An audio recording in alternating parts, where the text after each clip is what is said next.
ବାଲେଶ୍ୱର ଠାରୁ 14 କିଲୋମିଟର ଦୂରରେ ଶ୍ରୀଜଙ୍ଗ ନାମକ ଏକ ଗ୍ରାମ ଅଛି। ସେହି ଗ୍ରାମରେ ମୋ ଜେଜେମାଙ୍କ ଘର। ପାଠ ପଢ଼ା ପାଇଁ ବହୁତ ଦିନ ହେଲାଣି ମୁଁ ଗାଁକୁ ଯାଇନଥିଲି ଏବଂ ଜେଜେମାଙ୍କୁ ବି ବହୁତ ଦିନ ହେବ ଦେଖା କରିନଥିଲି। ତାଙ୍କ କଥା ମୋର ବହୁତ ମନେ ପଡ଼ୁଥିଲା। ଗାଁର ପରିବେଶ, ସେଠାର ଗଛଲତା, ପାଣି ପବନ ମୋତେ ବହୁତ ଭଲ ଲାଗେ।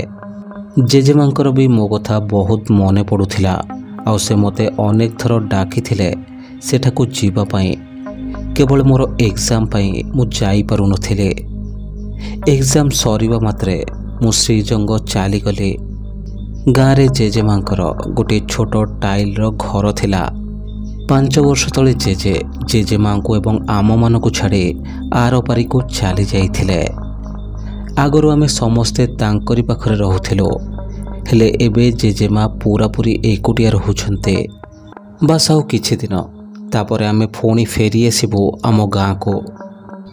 ଜେଜେମାଙ୍କ ଘରର ଚାରିପାଖରେ ଗଛଲତାରେ ଭର୍ତ୍ତି ଥିଲା। ଚାରିଆଡ଼େ ଖାଲି ସବୁଜିମା। ନା ସହର ପରି ଗାଡ଼ି ମଟରର ଶବ୍ଦ ଥିଲା, ନା ଗାଡ଼ିମାନଙ୍କର ମେଞ୍ଚା ମେଞ୍ଚା କଳା ଧୂଆଁ। ପୁରା ଶାନ୍ତ ଆଉ ଶୁଦ୍ଧ ପରିବେଶ ଥିଲା। ସତରେ ଗାଁର ମଜା ଆଉ କେଉଁଠି ବି ମିଳିପାରିବନି। ଏହି ଗାଁରେ ମୋର ଜଣେ ପିଲାବେଳର ସାଙ୍ଗ ଥିଲା, ବସନ୍ତ। ବସନ୍ତ ଏବଂ ମୁଁ ମିଶି ଗାଁରେ ବହୁତ ମସ୍ତି କରୁଥିଲୁ। ସତରେ ସେ ପିଲାଦିନ କେତେ ସୁନ୍ଦର ଥିଲା। ସେଦିନ ଏମିତି ବସନ୍ତ ଏବଂ ମୁଁ ଅତୀତର କିଛି ପୁରୁଣା ସ୍ମୃତି ବିଷୟରେ ଆଲୋଚନା କରୁଥିଲୁ। ଠିକ୍ ଏହି ସମୟରେ ମୋ ପାଖକୁ ବର୍ଷାର କଲ୍ ଆସିଲା। ମୁଁ କଲ୍ ଉଠାଇ ହାଲୋ କହିଲି। ବର୍ଷା ସେପଟୁ କହିଲା, ଗାଁକୁ ଆସିଛ ହେଲେ ମୋତେ କିଛି କହୁନ। ମୁଁ କହିଲି, ନାଇଁ ବର୍ଷା, ମୁଁ ତୁମକୁ ସରପ୍ରାଇଜ୍ ଦେବି ବୋଲି ଭାବିଥିଲି। ବର୍ଷା କହିଲା, ଥାଉ ଏତେ ଆଉ ସରପ୍ରାଇଜ୍ ଦିଅନି, ଏବେ କେଉଁଠି ଅଛ କୁହ।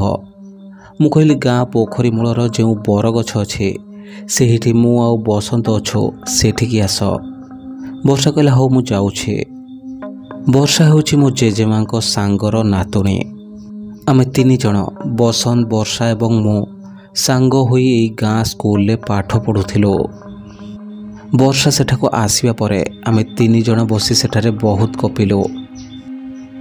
ଏମିତି କଥା ହେଉ ହେଉ ଆମର ସେଇ ପିଲାଦିନର ସ୍କୁଲ କଥା ମନେ ପଡ଼ିଗଲା, ଯେଉଁଠି ଆମ 3 ଜଣଙ୍କ ଦେଖା ହୋଇଥିଲା।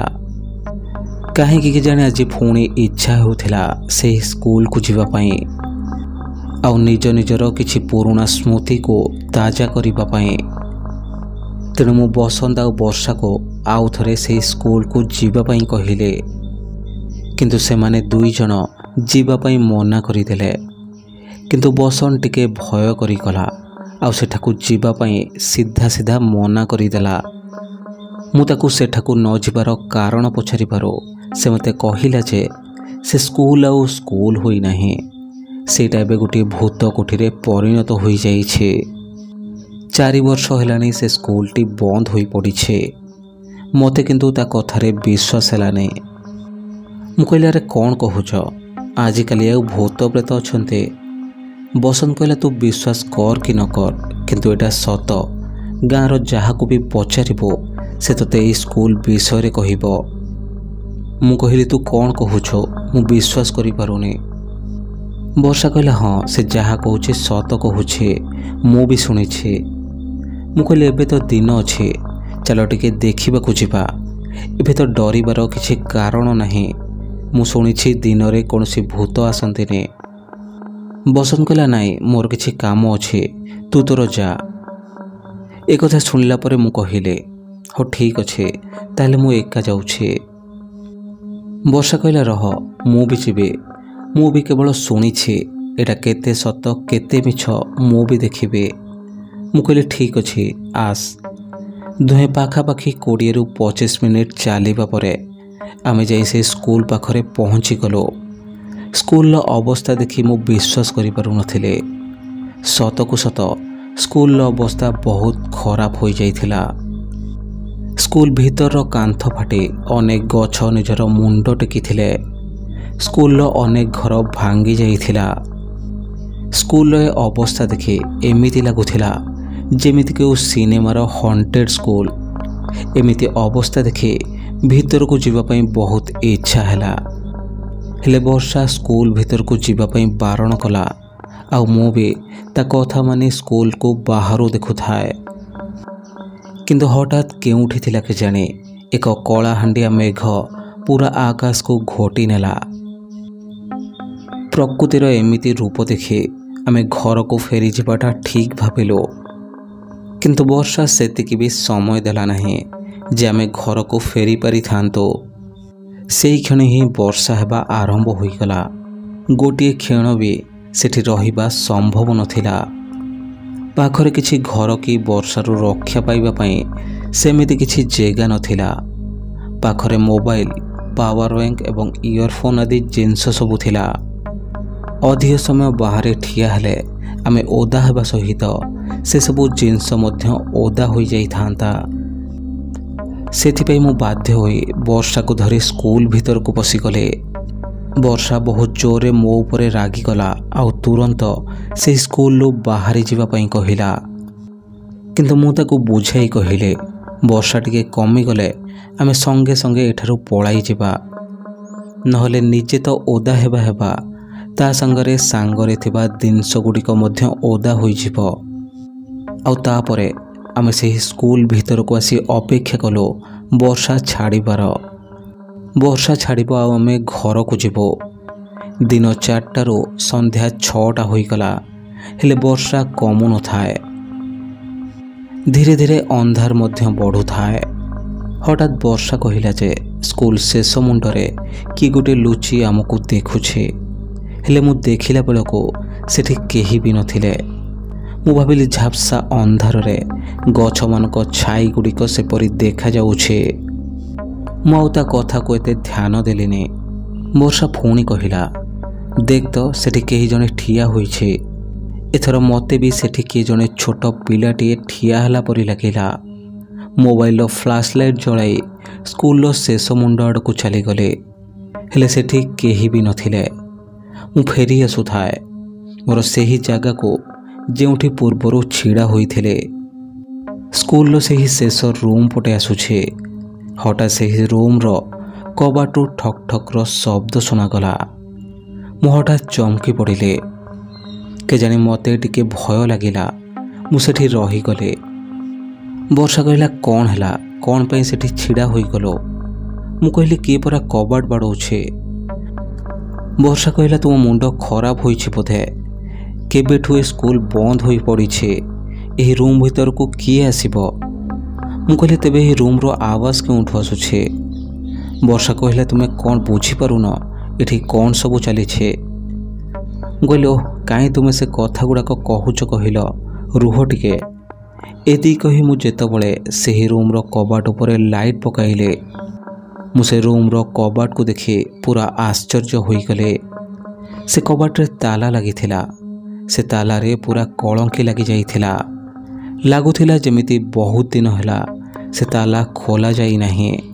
ଆଉ ଏବେ କବାଟ ବାଡ଼େଇବା ମଧ୍ୟ ବନ୍ଦ ହୋଇଯାଇଥିଲା।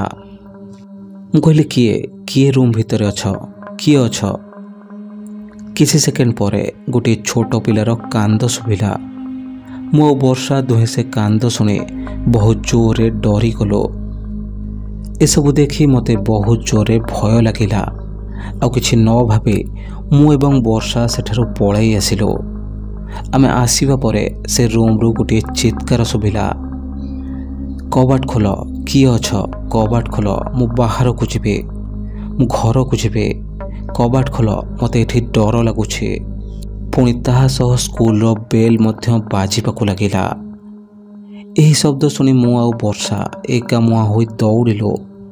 ସେତେବେଳକୁ ଚାରିଆଡ଼ ପୁରା ଅନ୍ଧାର ହୋଇଯାଇଥିଲା। ମୋତେ ଲାଗୁଥିଲା ଯେମିତି ମୋ ପଛରେ କିଏ ଗୋଟିଏ ଆସିଲା ପରେ। କିନ୍ତୁ ମୁଁ ଆଉ ଜମା ପଛକୁ ଚାହିଁଲିନି। ସିଧା ସ୍କୁଲର ଗେଟ୍ରୁ ବାହାରକୁ ଚାଲି ଆସିଲି। ତାପରେ ଦେଖିଲି ଗୋଟିଏ କଳା ଛାଇ ସ୍କୁଲର ବାରଣ୍ଡାରେ ଠିଆ ହୋଇଛି। ଏସବୁକୁ ମୁଁ ନିଜ ଆଖିରେ ଦେଖିବି ମୁଁ ବିଶ୍ୱାସ କରିପାରୁନଥିଲି। ବର୍ଷା ଆଉ ଗୋଟିଏ ବି ସେକେଣ୍ଡ ରହିବାକୁ ଦେଲାନି। ଆଉ ଆମେ ଦୌଡ଼ି ଦୌଡ଼ି ଆସି ଘରେ ପହଞ୍ଚିଗଲୁ। ଏହି ଦୌଡ଼ା ଦୌଡ଼ିରେ ମୋ ଇୟରଫୋନ୍ଟି ସେଇଠି ଛାଡ଼ି ଦେଇ ଆସିଲି। ଘରେ ପହଞ୍ଚିଲା ବେଳକୁ ଆମେ ପୁରା ଓଦା ହୋଇସାରିଥିଲୁ। ବର୍ଷାରେ ନୁହେଁ ଝାଳରେ ଦୌଡ଼ି ଦୌଡ଼ି ଆମେ ପୁରାପୁରି ଥକି ଯାଇଥିଲୁ। ଜେଜେମା ଆମକୁ ଏମିତି ଅବସ୍ଥାରେ ଦେଖି ବହୁତ ବ୍ୟସ୍ତ ହୋଇଗଲେ। ତାପରେ ମୁଁ ଆଉ ବର୍ଷା ପ୍ରଥମେ ଯାଇ ଓଦା ଲୁଗାପଟା ଗୁଡ଼ିକୁ ଚେଞ୍ଜ କରିଲୁ। ଲୁଗାପଟା ଚେଞ୍ଜ କରିବା ପରେ ମୁଁ ବର୍ଷା ପାଖକୁ ଗଲି ଆଉ ପଚାରିଲି, ବର୍ଷା ସେଠି ଏମିତି କ'ଣ ପାଇଁ ହେଉଛି? ଆଗରୁ ତ ସବୁକିଛି ଠିକ୍ ଥିଲା, ପୁଣି ଏସବୁ କ'ଣ? ବର୍ଷା ଏସବୁ ବିଷୟରେ କିଛି ଜାଣିନାହିଁ ବୋଲି କହିଲା। ଆମର ଏସବୁ କଥାକୁ ଜେଜେମା ଶୁଣିଦେଲେ। ଆମେ ସେଠାକୁ ଯିବାର ଜାଣିବା ପରେ ସେ ଆମ ଉପରେ ଭୀଷଣ ରାଗିଲେ। ଆଉ ତାପରେ ସେ ଆମକୁ ସେହି ସ୍କୁଲର କାହାଣୀ ବିଷୟରେ କହିଲେ। 4 ବର୍ଷ ତଳେ ଦିନେ ଗୋଟିଏ ପିଲାର ଦେହ ଖରାପ, ତେଣୁ ସେ ଖେଳ ଛୁଟିରେ ଖେଳିବାକୁ ନ ଯାଇ ସେହି ରୁମ୍ରେ ଶୋଇ ପଡ଼ିଥିଲା। ସ୍କୁଲ ଛୁଟି ହେବା ପରେ ସମସ୍ତେ ଘରକୁ ପଳାଇଲେ, କେବଳ ତାକୁ ଛାଡ଼ିକି। କିନ୍ତୁ ଏସବୁ ବିଷୟରେ ସ୍କୁଲ ପିଅନକୁ କିଛି ବି ଜଣା ନଥିଲା। ସେ ରୁମ୍ରେ ଚାବି ଲଗାଇ ଦେଇଥିଲା। ତା ପରଦିନ ଠାରୁ ସ୍କୁଲ ଗୋଟିଏ ସପ୍ତାହ ଛୁଟି ପଡ଼ିଲା। ସେ ପିଲାଟି ନ ଖାଇ ନ ପିଇ ସେଇଠି ସେମିତି ମରିଗଲା। ବାସ୍ ସେଇ ଦିନଠୁ ତା ଆତ୍ମା ସେହି ସ୍କୁଲରେ ହିଁ ଘୁରି ବୁଲୁଛି। ତ ବନ୍ଧୁଗଣ, ଏହି କାହାଣୀଟି ମୁଁ ଏଇଠି ଶେଷ କରୁଛି। ଯଦି ଆପଣଙ୍କୁ ଏହି କାହାଣୀଟି ଭଲ ଲାଗିଛି ତେବେ ଗୋଟିଏ ଛୋଟିଆ କମେଣ୍ଟ କରିଦିଅନ୍ତୁ। ଆଉ ଆଗକୁ ଏମିତି କାହାଣୀ ଶୁଣିବା ପାଇଁ ମୋ ଚ୍ୟାନେଲକୁ ସବସ୍କ୍ରାଇବ୍ କରିଦିଅନ୍ତୁ।